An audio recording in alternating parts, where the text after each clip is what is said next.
Hi, I'm Shane and this is Michelle, and this is our recap video for Jitterbugs Parnell Beginners class on Wednesday the 25th of March 2014.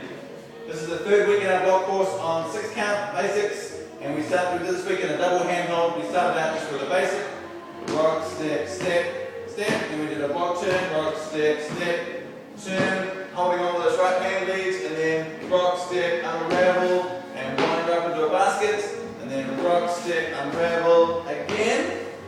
And now we did an 8 count break. Rock, step, step, turn, turn, back to double hand, ready to rock, step again. Now we also this week looked at how we can change up our footwork a little bit, and we can do a 6 count basic with kicks. Rock, step, kick, step, kick, step. Rock, step, kick, step, kick, step. And we can do our routine with that footwork. Looks like this. Rock, step, kick.